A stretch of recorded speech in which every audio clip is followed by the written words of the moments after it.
Assalamualaikum warahmatullahi wabarakatuh.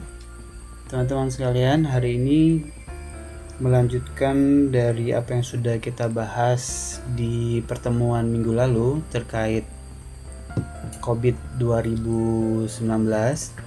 Di minggu lalu kita sudah membahas beberapa istilah-istilah penting yang ada di dalam COVID 2019. Nah, hari ini terkait fokus area performance management, kita akan membahas bagaimana proses pengukuran dari proses atau core dari COVID 2019.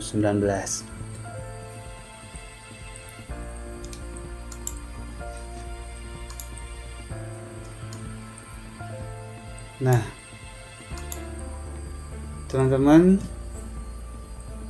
materi hari ini terkait buku panduan COVID 2019 yang Introduction and Methodology. Nah, di sini kita akan membahas terkait model COVID Performance Management. Seperti yang sudah dibahas sebelumnya, manajemen kinerja merupakan bagian penting dari sistem tata kelola atau governance dan manajemen.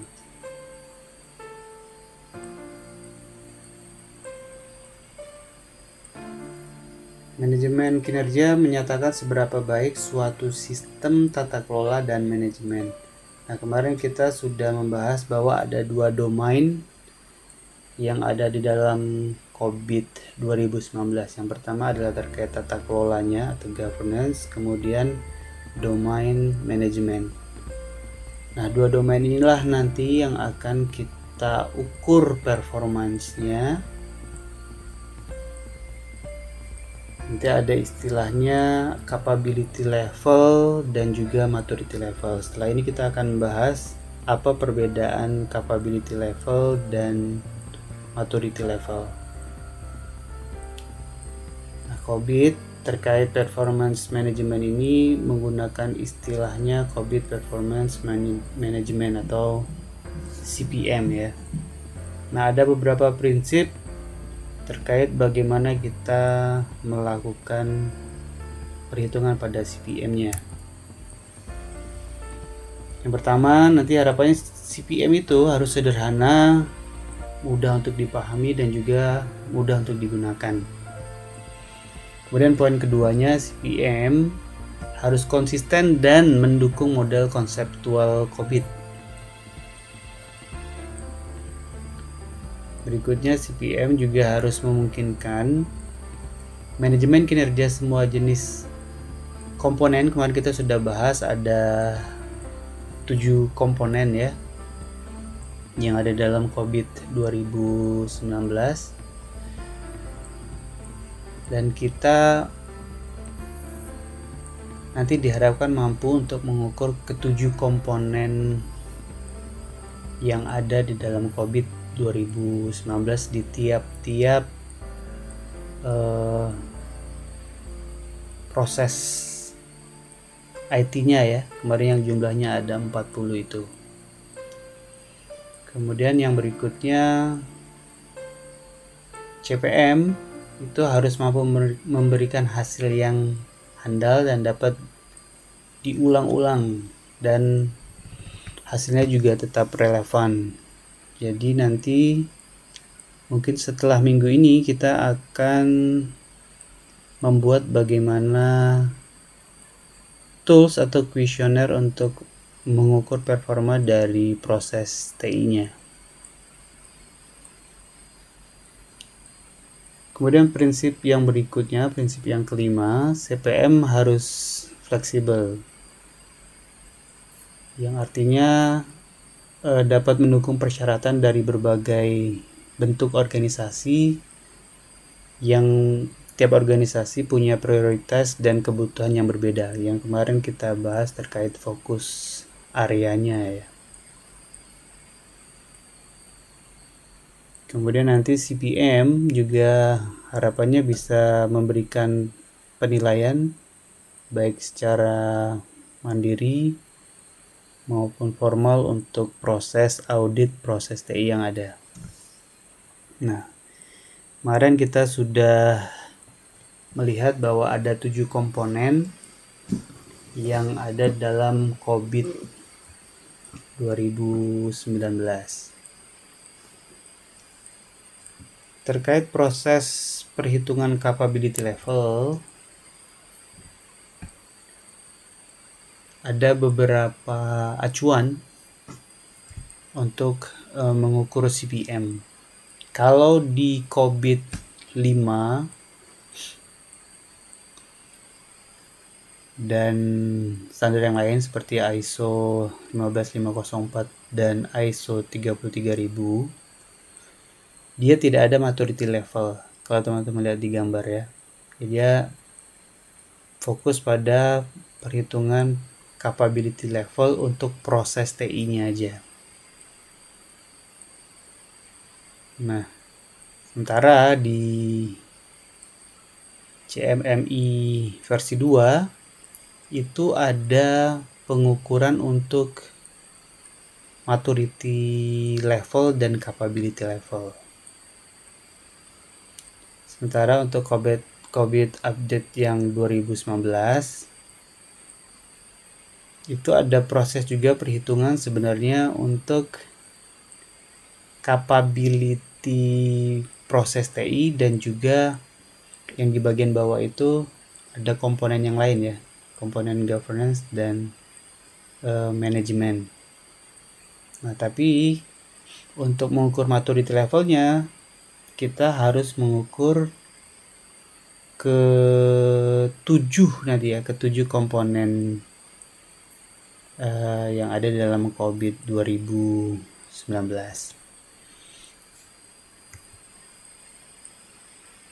Nah, jadi ini gambarannya tadi. Kalau di COVID 5 dia hanya mengukur untuk capability level saja.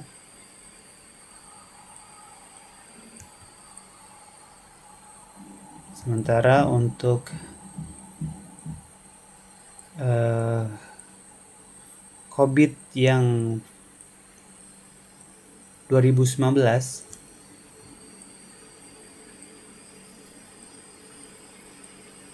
dia perlu melakukan perhitungan capability untuk ketujuh komponennya baru bisa mengukur maturity level. Sementara kalau mengikuti panduan dari CMMI versi 2, dia memang cuma ada satu komponen saja, satu komponen proses IT. Sementara 6 komponen lain itu tidak disebutkan di dalam CMMI versi 2. Nah, sebelum kita lebih lanjut lagi, kita akan coba memahami apa perbedaan dari capability dan maturity level.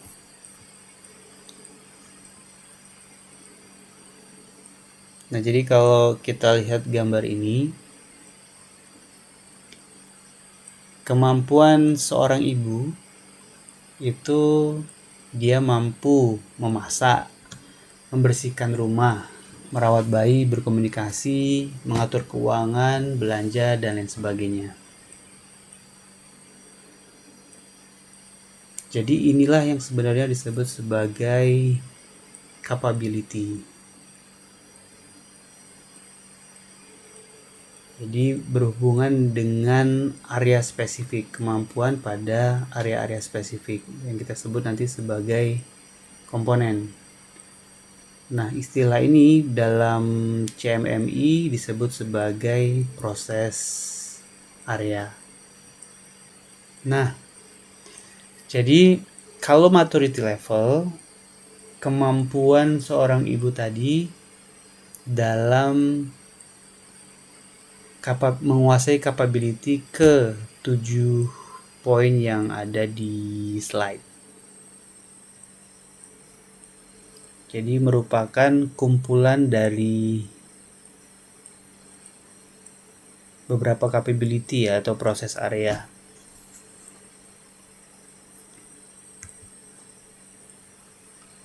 Jadi kemampuan atau capability berhubungan dengan area yang sangat spesifik, atau dalam CMMI disebut sebagai proses area.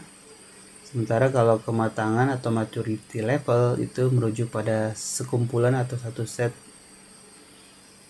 dari kemampuan pada proses area. Nah, baik capability level maupun maturity level itu punya tingkatan atau level, dimana makin tinggi levelnya artinya semakin baik. Nah, COVID 2019 ini mengadopsi CMMI versi 2, yaitu tadi ya, bisa melakukan perhitungan maturity level dan juga capability level.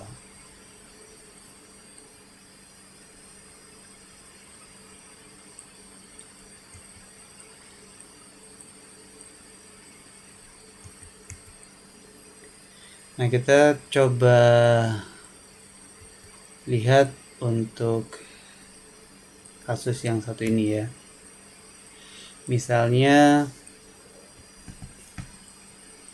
EDM 01. EDM 01 ini kita sebut sebagai practice area ya. Dimana nanti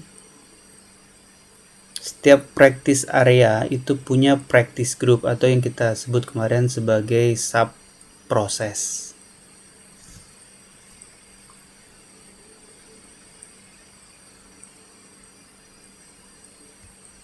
Jadi ada EDM 0101. Nah, ini disebut sebagai sebuah practice group. Jadi kalau kita lihat nanti teman-teman di buku panduannya, EDM 01 itu terdiri dari 3 practice group. Ada EDM 01, 01, kemudian EDM 01, 02, EDM 01, 03.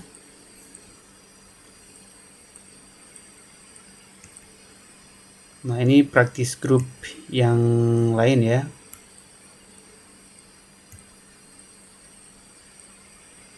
Nah, kemudian sebuah practice group atau sub proses IT ini dia punya aktivitas. Di dalamnya kalau di sini kita lihat ada 8 aktivitas. Dan tiap-tiap aktivitas itu dibagi ketentuannya berdasarkan capability levelnya. Jadi aktivitas untuk practice group EDM 0101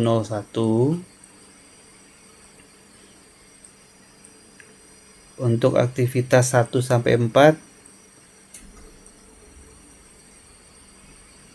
dia harus punya capability levelnya 2.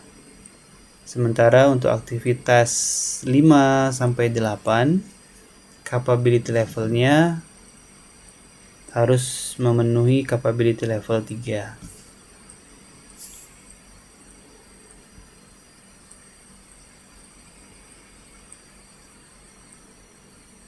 Nah, tapi untuk mengukur capability level ini secara keseluruhan kita harus menghitung semua dari practice group yang ada.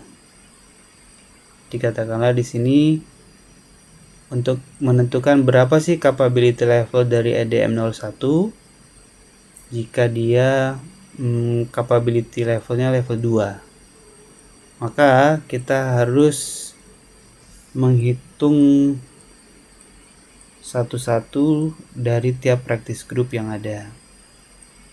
Nah, kalau teman-teman lihat yang punya capability level 2 di EDM 0101 itu adalah aktivitas 1, 2, 3, dan 4.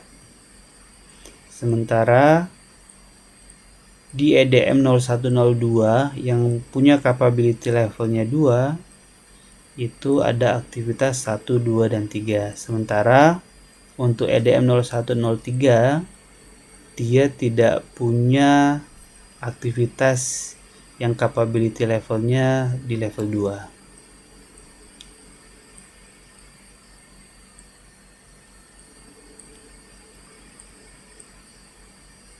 Jadi teman-teman bisa sambil lihat buku panduannya, coba dilihat apakah di EDM 0103 itu ada capability level 2 untuk aktivitasnya.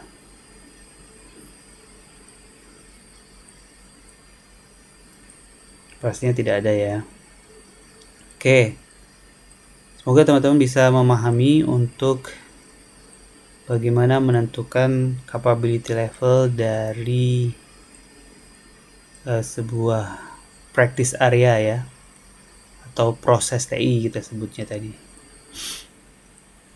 Nah, ini adalah leveling dari capability level proses TI atau practice area tadi. Jadi ada 6 level, ada level 0 sampai level 5.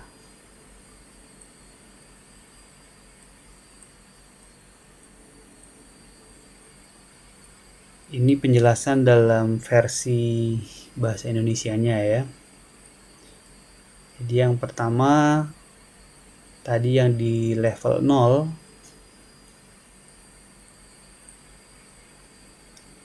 artinya kurang ya, sangat kurang kapabilitas dasarnya, kemudian pendekatan yang tidak lengkap untuk menangani tujuan tata kelola,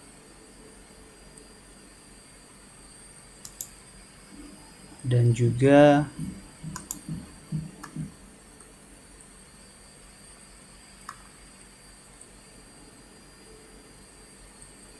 nggak ada proses formal untuk mengelola sebuah kejadian tertentu.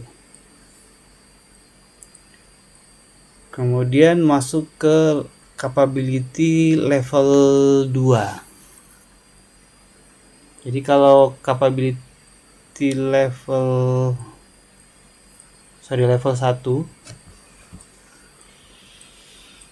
proses kurang lebih mencapai tujuan melalui penerapan serangkaian kegiatan yang tidak lengkap yang dapat dikategorikan sebagai awal atau intuitif.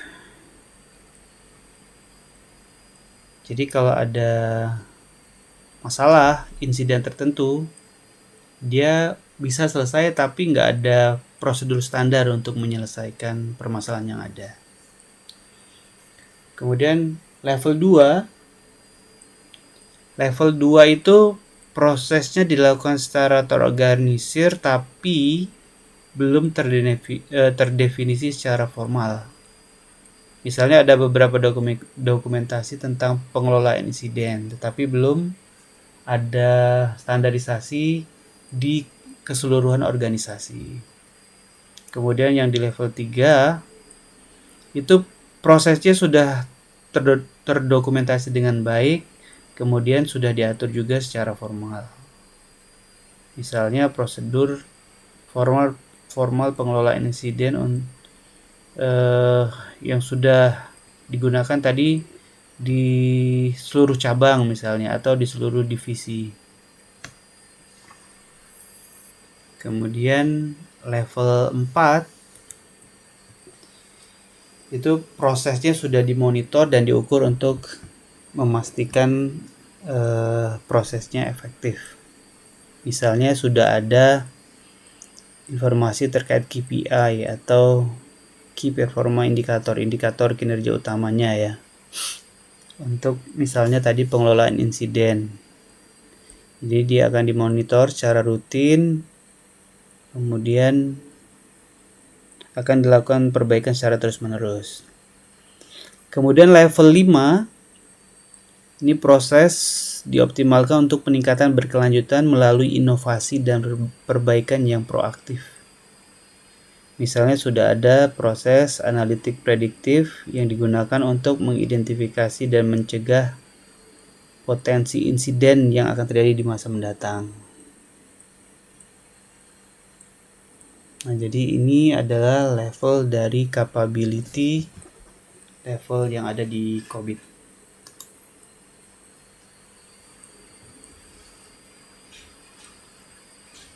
Balik lagi ke sini. Jadi tadi ini kita akan lihat case-nya di EDM01 ya. Nah, tadi teman-teman EDM01 itu punya practice groupnya 3, EDM0101, EDM0102, EDM0103.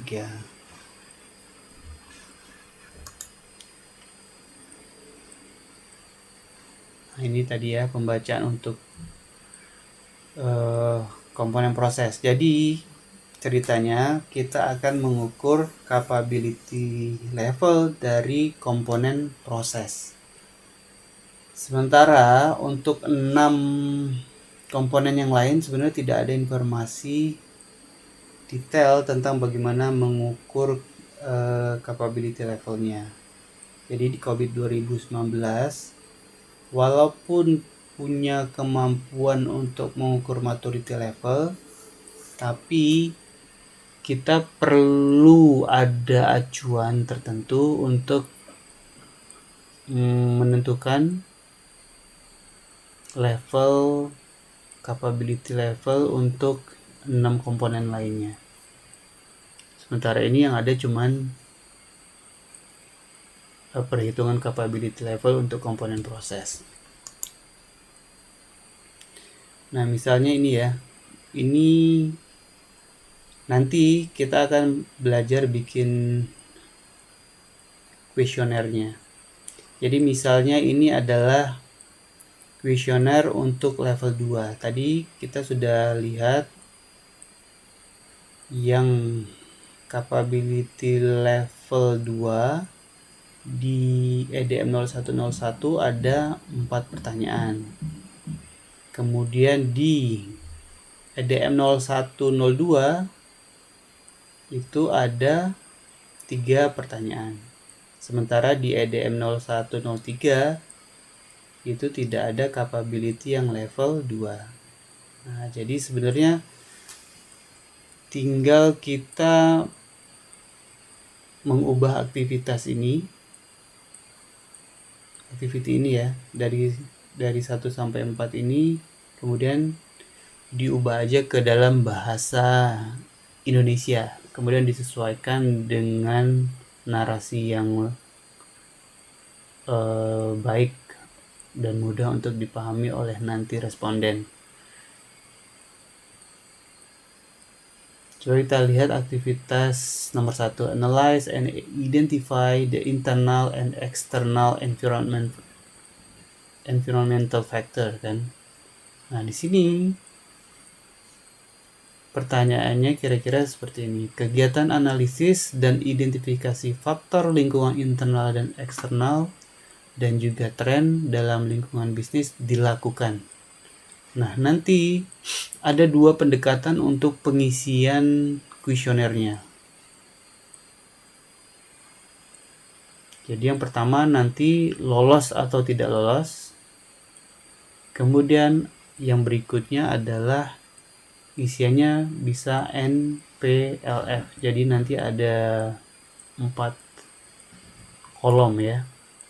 NPLF.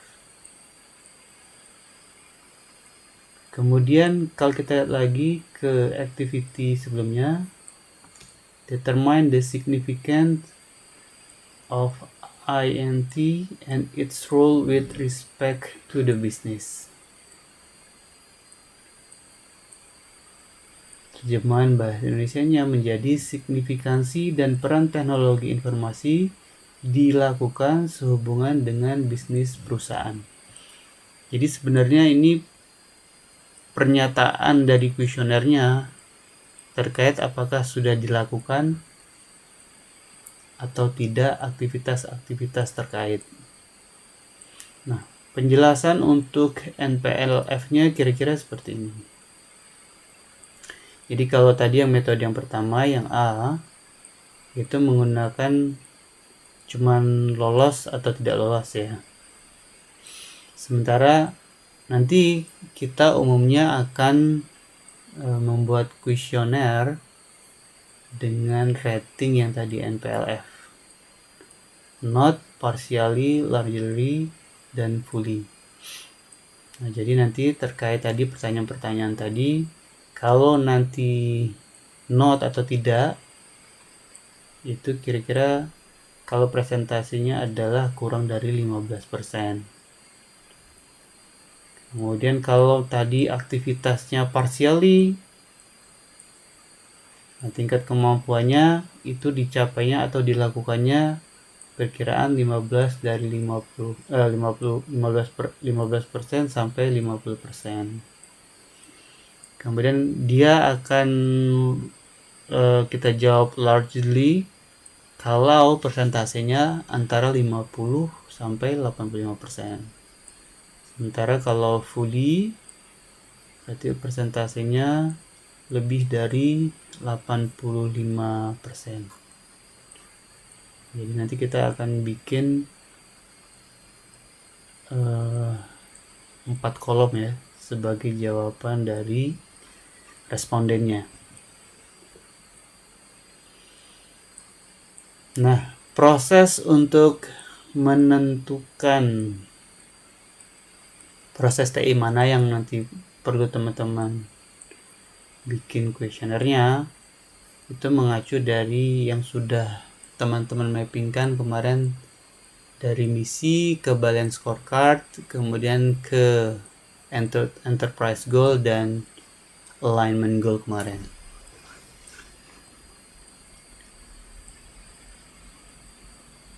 Nah, berikutnya kalau nanti sampai proses perhitungan maturity level. Tapi sayangnya untuk melakukan perhitungan maturity level, kita perlu menghitung capability level dari ke 77 komponen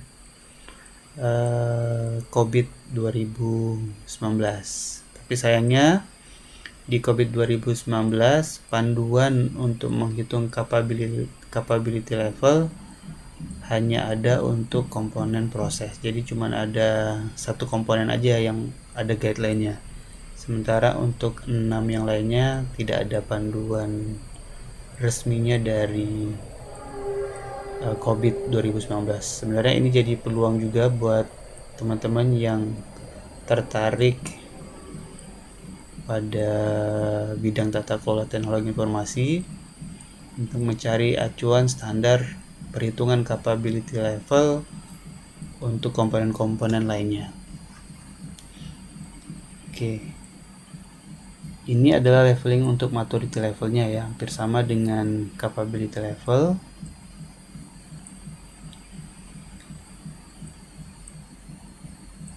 Hanya saja kalau tadi ya maturity level adalah gabungan dari set skill ya atau capability. Nah, jadi kesimpulan dari pertemuan hari ini,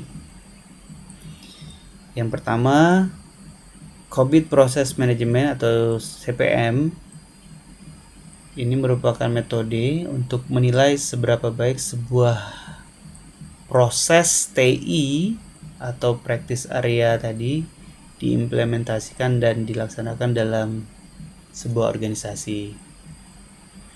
Kemudian tadi ada dua pendekatan untuk mengukur performance management, itu menggunakan pendekatan capability level dan juga maturity level. Yang perlu dipahami bahwa maturity level adalah sekumpulan capability level untuk fokus area tertentu ya, yang tadi sudah kita bahas. Nah, sayangnya di COVID 2019 hanya capability level untuk komponen proses saja yang dikemukakan atau disampaikan.